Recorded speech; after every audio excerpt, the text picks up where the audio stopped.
জি, আসসালামু আলাইকুম রহমতুল্লাহ।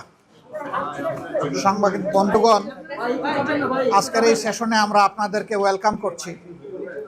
আপনারা জানেন একটু আগেই ইউরোপিয়ান ইউনিয়ন থেকে যারা অবজারভার হিসাবে আসবেন, সেই অবজারভেশন টিমের প্রধান হিসাবে ইভাস আইজাবস তিনি এসেছিলেন তার আরও সঙ্গীদের সহ। আমরা প্রায় ঘণ্টাখানেক সময় একসাথে কাটিয়েছি। মূলত আলোচনা ছিল ফেব্রুয়ারির ইলেকশনকে সামনে রেখে সাধারণ নির্বাচন এবং রেফারেন্ডাম দুটোই আলোচনায় এসেছে প্রসঙ্গক্রমে। তারা জানতে চেয়েছেন আমাদের দল এবং আমাদের যাদের সাথে সমঝোতা হয়েছে ইলেকশনের জন্য আমাদের প্রস্তুতি কেমন, আমাদের এই সমঝোতা সম্পন্ন হয়েছে কি না, না হলে কখন হবে। আমরা তাদেরকে বলেছি ইনশাল্লাহ আগামীকালকের মধ্যে এটা একটা ফাইনাল শেপ পাবে। ইলেকশন প্রক্রিয়া চলমান অবস্থায় আমরা আইন শৃঙ্খলা পরিস্থিতি, সরকারের ভূমিকা, নির্বাচন কমিশনের ভূমিকা আমরা কিভাবে দেখছি এটা তারা জানতে চেয়েছেন। সকলের জন্য সমতল মাঠ তৈরিতে কোনো চ্যালেঞ্জ আছে কিনা, থাকলে সেগুলা কি। তারা আবার এটাও জানতে চেয়েছেন যে আমাদের কোনো স্পেসিফিক এরিয়া অফ কনসার্ন আছে কিনা। আমরা বলেছি অবশ্যই আছে, কিন্তু সেইটা আগেই আমরা আপনাদেরকে জানাতে পারছি না। আমাদের এই কনসার্নগুলো এইটা মিট আপ করার জন্য যারা দায়িত্বপ্রাপ্ত আগে তাদেরকে জানাবো। প্রধানত নির্বাচন কমিশন, এবং নির্বাচন কমিশনকে অর্থবহ সহযোগিতা দেওয়ার দায়িত্ব হচ্ছে সরকারের।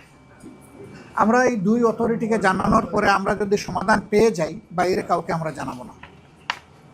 কিন্তু যদি আমরা সমাধান না পাই, তাহলে আমরা এটাকে অবশ্যই জনগণের জানার অধিকার আছে, আমরা জানাবো, তখন আপনারাও জানবেন।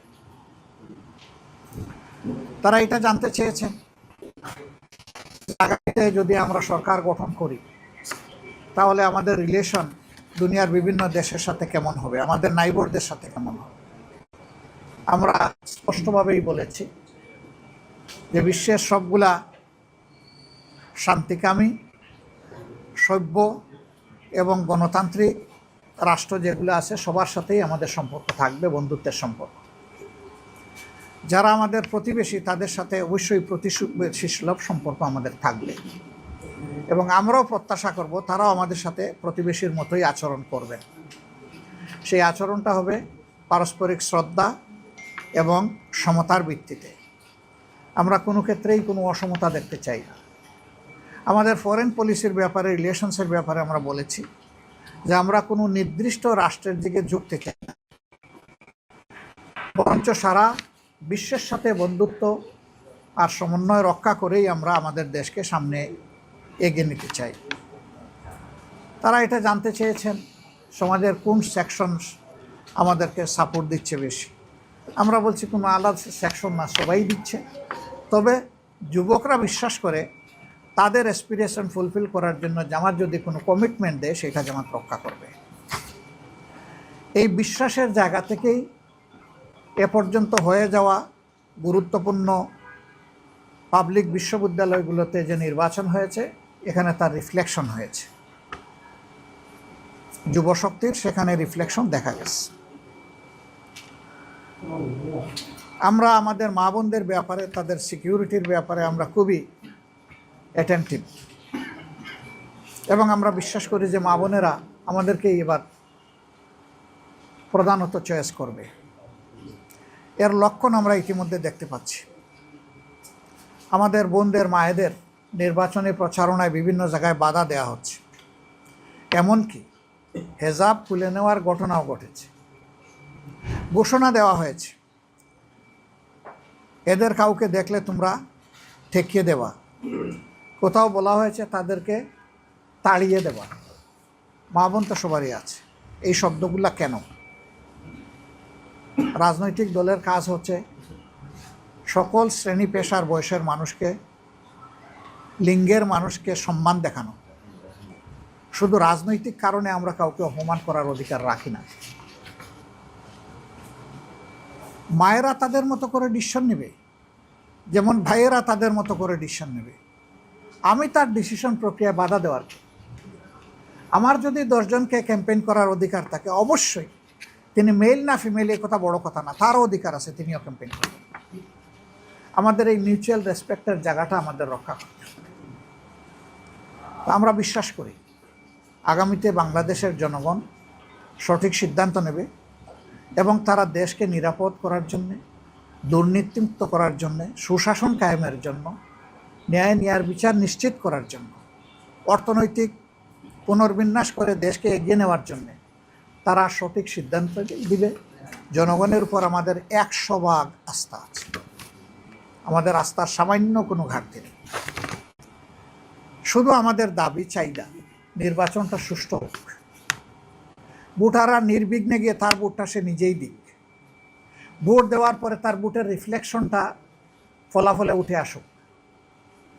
এই প্রক্রিয়ায় যদি জামাতে ইসলামী দেশ পরিচালনার সুযোগ পায় তার সঙ্গীদেরকে নিয়ে, আমরা দেশবাসীর প্রতি আল্লাহর প্রতি কৃতজ্ঞ থাকব এবং চেষ্টা করব আমাদের উপর অর্পিত দায়িত্বের আমানতের বোঝা সঠিকভাবে বহন করার, আমানত রক্ষা করার। তবে যদি জনগণ অন্য কাউকেও চয়েস করে, সেই ক্ষেত্রে আমাদের অঙ্গীকার হবে দেশের কল্যাণে গৃহীত সকল সিদ্ধান্ত আমরা সমর্থন করব এবং আমরা সহযোগিতাও করব। সিমিলারলি অন্যরা যদি অপোজিশন গ্যালারিতে বসেন, বিরোধী দলে বসেন, তাদের কাছ থেকে একই জিনিস আমরা প্রত্যাশা করি for the sake of the country. More over আমরা এটাও চিন্তা করছি 54 বৎসরে আমাদের দেশ কোনো ফেয়ার ডেমোক্রেসি এবং কোনো স্টেবল স্থিতিশীল সমাজ পায় নাই। একটা সমাজের উন্নয়নের জন্য, এগিয়ে যাওয়ার জন্য স্থিতিশীল সমাজ ব্যবস্থা খুবই গুরুত্বপূর্ণ। আমরা চিন্তা করছি নির্বাচন হয়ে যাওয়ার সাথে সাথে নির্বাচনে অংশগ্রহণকারী সকল দল এবং পক্ষ যদি আমরা খোলা মন নিয়ে একসাথে বসতে পারি যে আগামী 5টা বছর দেশের স্থিতিশীলতার জন্য আমরা সর্বোচ্চ কী করতে পারি। আমরা কি কোনো সমন্বিত চিন্তা করতে পারি? যদি সবাই মিলে ভালো মনে করে we are ready to render hour support. এর অর্থ এটা নয় যে অন্য কেউ সরকারে চলে গেছে আর আমরা তাদের হয়ে কাজ করব, but we have some conditions. Number 1, every party and quarter তারা বলবেন যে আমরা নিজে দুর্নীতি করব না এবং দুর্নীতিকে প্রশ্রয় দেব না। এটা আমাদের 1 নম্বর শর্ত। আমাদের 2 নম্বর শর্ত হবে justice for all and equal, সকলের জন্য ন্যায় বিচার এবং সমান বিচার। এই প্রক্রিয়ায় কোনো রাজনৈতিক দল বা পক্ষ হস্তক্ষেপ করতে পারবেন না। আমাদের বিচার বিভাগ পূর্ণ স্বাধীনতা তারা ভোগ করবে, তবে বিচার বিভাগেরও অ্যাকাউন্টেবিলিটির বা দায়বদ্ধতার জায়গা থাকবে, জবাবদিহিতার জায়গা থাকবে, সেটাও নিশ্চিত করা যাতে একটা চেক অ্যান্ড ব্যালেন্স মেনটেন হয়। আমাদের 3 নম্বর শর্ত, আমরা বিশ্বাস করি দেশের জনগণ 54 বছরের রাজনীতি দেখার পরে ডেফিনেটলি হতাশ। ওই রাজনীতির জনগণ আর দেখতে চায় না, ওই রাজনীতির একটা পরিবর্তন চায়। আর সেই পরিবর্তনের জন্যেই মাসের পর মাস জাতীয় ঐক্যমত্য পরিষদ বসেছে। অলমোস্ট সকল সেন্সিবল পলিটিক্যাল পার্টি সেখানে পার্টিসিপেট করেছেন, যারা এই নির্বাচনে অংশগ্রহণ করেছে। এখান থেকে যে রিকমেন্ডেশনগুলা উঠে এসেছে এগুলাকে ওন করতে হবে এবং কমিটমেন্ট করতে হবে যে ক্ষমতায় গেলে ওগুলো আমরা একসাথে বাস্তবায়ন করব। এই সংস্কার বাস্তবায়ন, ন্যায় বিচার নিশ্চিত এবং দুর্নীতি বিরোধী অবস্থান, এইটা যদি পরিষ্কার হয় আমরা সকল জায়গায় সব ধরনের সহায়তা করার জন্য আমরা প্রস্তুত। আপনারা ভালো থাকবেন, আরও আপনাদের সাথে আমাদের অনেক কাজ হবে। আমরা চাই আপনাদের খোলা চোখ সজাগ থাকুক, কেউ যাতে আমাদের প্রত্যাশার এই নির্বাচন, এখানে উপস্থিত যারা আমি বিশ্বাস করি 80 আপনারা জীবনে একটা ভোট দিতে পারেন। আপনি আপনার ভোট নিশ্চিত করবেন এবং আপনি সমাজের আপনার সহযোদ্ধা তরুণদের ভোটগুলোও নিশ্চিত করবেন, তরুণদের ভোটগুলোও নিশ্চিত করবেন। এই ক্ষেত্রে আপনাদের খোলা চোখে আপনারা জাতির অত্যন্ত সতর্ক পাহারাদার হিসাবে দায়িত্ব পালন করবেন, এটাই আমরা আপনাদের কাছে প্রত্যাশা করি। আল্লাহ আপনাদের সকলের ভালো করুন।